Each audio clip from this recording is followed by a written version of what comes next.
We're back at the trenches. Welcome guys to the combined episode 10 and 11 recap and review of Project 7. I know I missed last week. I'm sorry, but school was kinda kicking my butt, but we're here, we're back. And unlike last time, I won't be skipping the episode I missed. We're here to review together. With that being said, I know a lot of you are here for the predictions and the final episode, so check in the timeline. There should be chapters. Just skip forward to the episode 11 chapter. But if you're like me and you also missed last episode, then keep watching because episode 10 begins with the teams at the main stage. Project 7 decided to push all of the performance into one episode, which if I'm being honest, I really like. It's fair for the contestants and gives everyone adequate time for voting. I know normally they post all performances at once on YouTube for survival shows in general, even if they aren't present in the episode. But let's be honest, everyone checks the YouTube and there's still storyline missing to the performances posted, so I like this method. Now we get a small prank with Team Merry-Go-Round, but you guys let's lock in. I'm only going over the real drama, okay?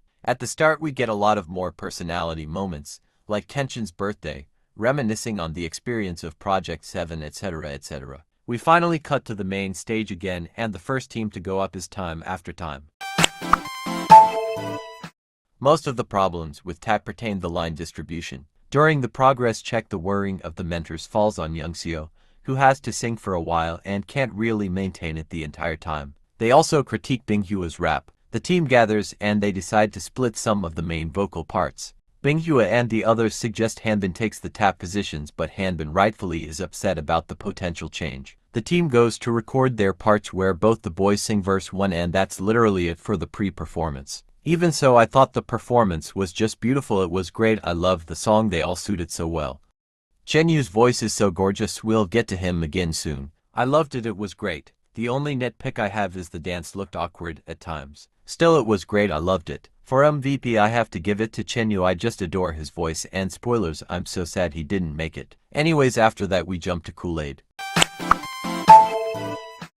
During the progress check, the mentors comment on the team's emotion and the atmosphere. Despite that, they then get praise and a lot of positive feedback for their performance. Despite this, there's tension between Junwoo and the team due to his attitude, like they yell and Jingmin cries at some point. And everything that happened here seemed genuine. The trainees looked actually frustrated and irritated. They looked scared, etc. It was definitely a bit jarring since it seemed so raw, but again it probably was dramatized. Junwoo and Sehun apologize and the team makes up. The performance itself was great, the song even better.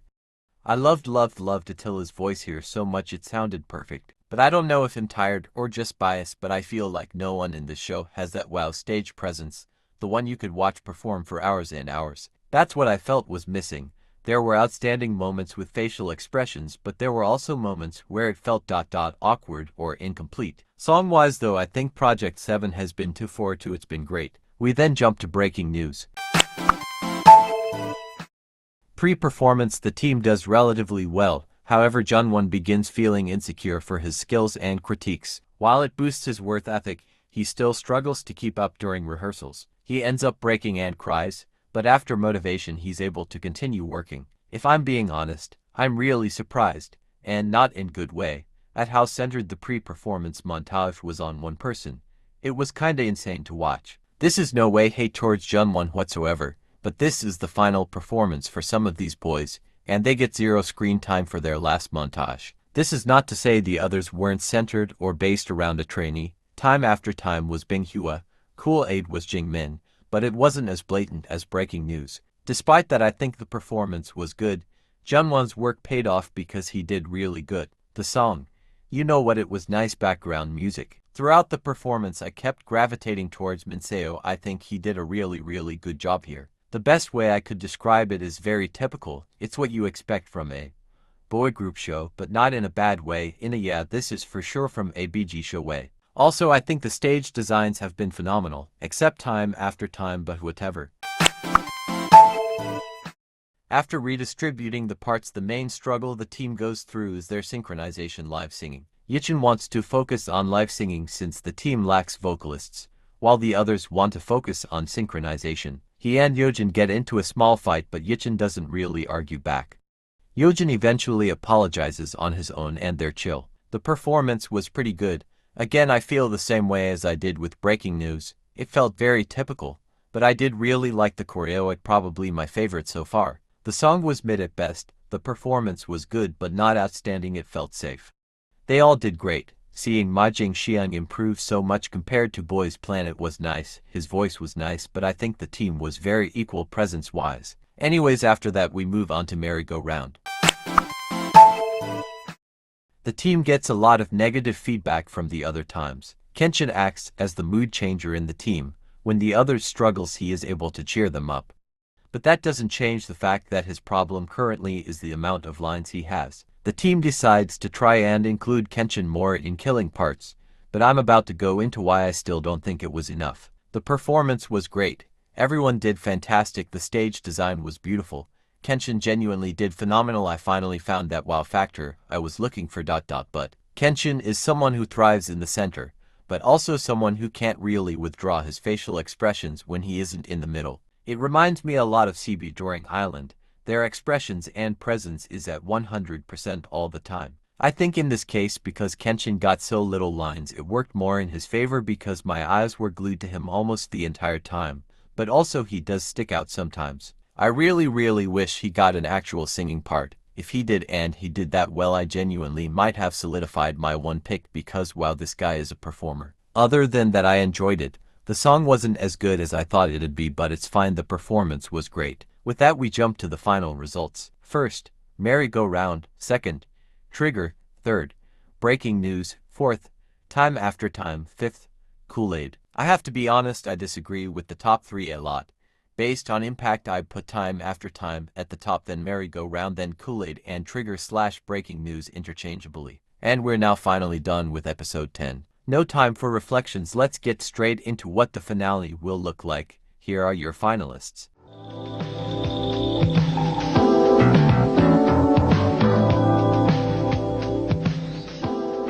I know this is a little jarring because I haven't used my voice this entire season.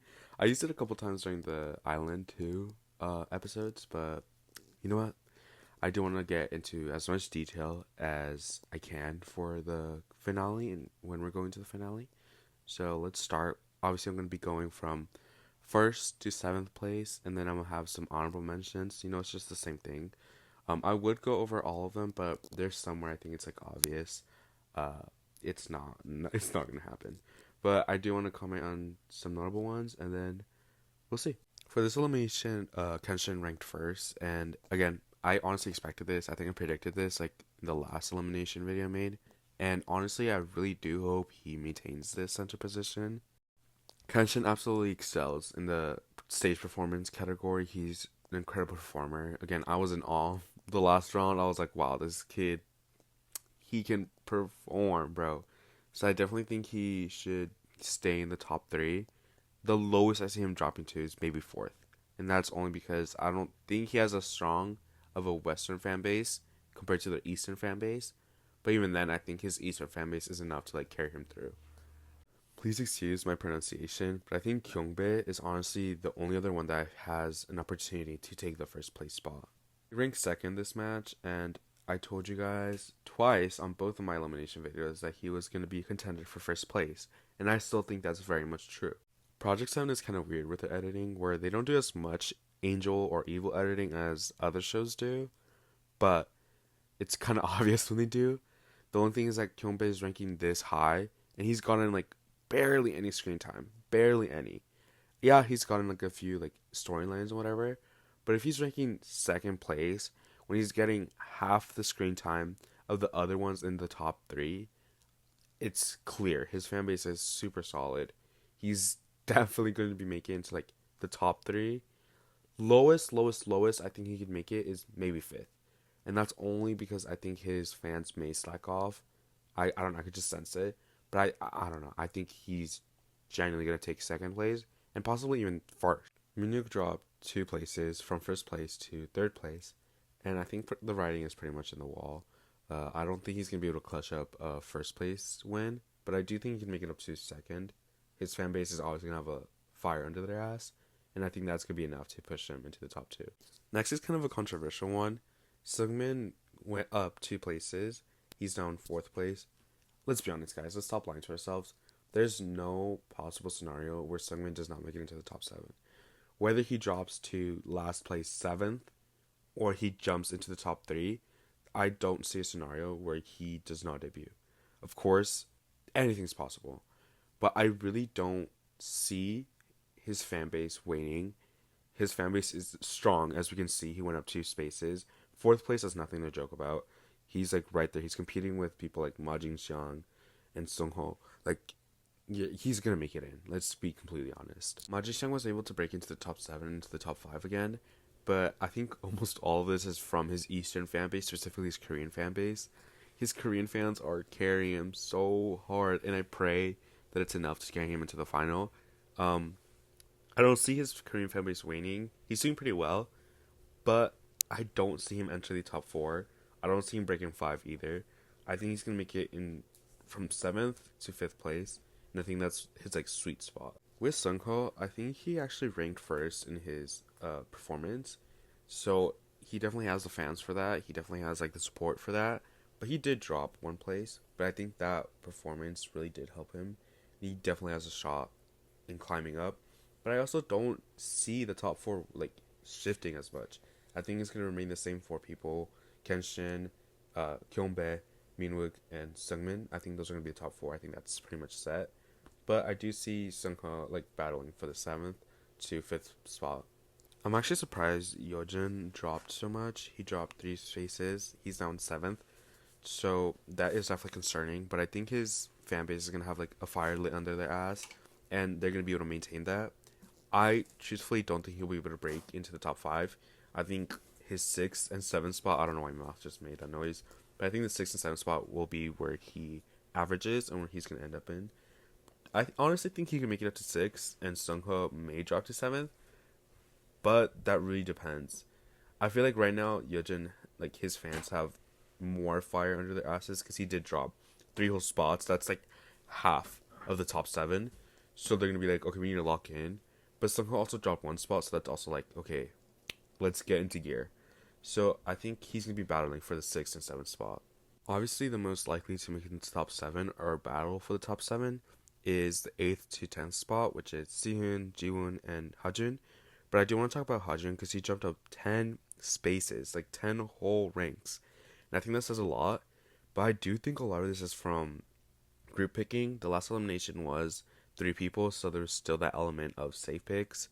And I think a lot of that was a consequence from that 3 people vote. However, his 10 spaces is definitely nothing to like joke about. It definitely signifies that he has the support. He has people wanting him in the final lineup. So I think that could translate, but I don't think he'll break into the top 7. And if he does, it'll be flat 7th place. And it'll be super close with the 8th spot. I think Junwon and Binghwa are in similar positions, where in the last episode, in the last couple episodes, they've gotten a lot of screen time. Again, I commented this earlier. Junwon's segment was completely centered on him, which was a little jarring because it's not what I came to expect from Project 7, but I think that'll help boost his votes and really definitely help him. He's in his 11th spot. He peaked at 10th, I think, but I definitely see him making into the top 9, maybe, and possibly making to the top 7. But I don't think it'll be enough to get him at a safe spot. With Binghua, I feel the exact same. He dropped again. He's now in 12th spot. But I think he can make it into the top 10. I truthfully don't think he'll make it into the top 7. But he definitely has that support now. He definitely has like a fire lit into their fans' asses. But also if he was able to drop this not this much, but if he was able to drop again, it's going to be a battle. It's going to be a battle. But his solo fan base is definitely there. His solo pick in the West is definitely visible, so I think he has a shot. The only other trainee I think is like noticeable or notable to mention is Andy and also Linlin. Linlin had the biggest jump with 19 spaces. He's now in 16th, so while it's not in the top like 14, which is like the best chance you have at making it in, 19 spots is a lot. It's insane. So if that translates into solo picks, he could definitely make it into the top 10. Do I think he'll make it into top 7? Truthfully, no. But if he could make it into top 10, I think that's more than enough, and I think that really signifies. With Andy, he took me by surprise. Frankly, I thought Attila was going to be the one to beat. He was going to be the one global pick that had a chance to make it into the top 7. but he got eliminated. He dropped. He got 24th. So seeing Andy beat him, I said this earlier in a comment. If Andy can beat Attila, then I think he gets a shot, and he did. So I definitely think he now has a chance. Attila fans are interesting, you know, the bad ones. But I think there's a chance Attila fans will migrate to Andy, or some of his fan base will migrate to Andy. And I think Andy has a chance at breaking the top 10. Top 7? I don't think so. But top 10, definitely plausible. I'll go over the other ones like very quickly because I think the writing is pretty much in the wall. Yichin dropped one spot again, so I'm pretty sure he's not going to make it. 13th is still nice though, so I think he might make it into top 11. Youngso jumped 2 spaces, but again, I don't think it'll be enough to jump him into the 7th spot. Hyungwoo Hyungwoo sadly dropped 3 spaces, which actually breaks my heart. So sadly, I don't think at that point it's enough. He needs to jump 10 spaces to make it into top 7. Jungmin jumped 7 spaces, which is really nice, but it's still 18th. That's frankly not enough. Even if he were to jump another 7 spaces, it wouldn't be enough to get him to the top 7. It only gets him to 11th space. Taeyong jumped 2 spaces. Again, not notable enough to be like, okay, yeah, his solo fan base is going to be able to carry. Junso sadly dropped 3 spaces, and he has gotten less and less screen time. So again, I don't think it'll be enough to jump him into top 10 or top 7. And lastly, Muzin dropped 8 spaces, which I think speaks for itself. I don't think he'll be able to make it in. While this already went overtime, I do want to go into what I think the final lineup and the final concept may be. As many have pointed out, there's barely any vocalist in the top 7 right now. So I think they'll get a much more mellow sound, which sadly makes me think they'll go for the, I don't know what it's called, but the boy crush concept, which hurts my heart because Time After Time is one of the greatest boy group survival show songs. And I want that concept so bad. It sounds so good. But they might go an ISNA route, which I'm going to save that for the 2025 best survival show debut songs, or ranking survival show group songs. Today's not the time. But I think they're going to go that route. I think they're going to throw away the songs that worked for them in the original song contest or the original songs round, and they're going to go for the hard boy group sound. Other than that, I think that's it. I know we went really over time. I think this is at 18 minutes. So very quickly, comment down below your own picks going to the final. I think I'm going to stick with Ma Jingxiang. I was thinking about switching to Kenshin, but frankly, I don't think I heard him singing. So if he had sung, I think I might switch. But I think I'm going to stick with Ma Jingxiang. I'm going to stick through it. And yeah, comment down below your own picks. What did you think about episode 10? What did you think about episode 11? It was like 4 hours long. I refused. I'm sorry, I'm only going over the predictions. What are your own predictions? Oh, whoa, I'm like spitting fire. Yeah, so I think that'll be it. I think I'm gonna do the same thing for the finale. I'm gonna record myself reacting to it, and then I'm gonna edit it down. I would live stream, but it's too late notice. So yeah, I'll see you guys next week. Yeah, good luck voting.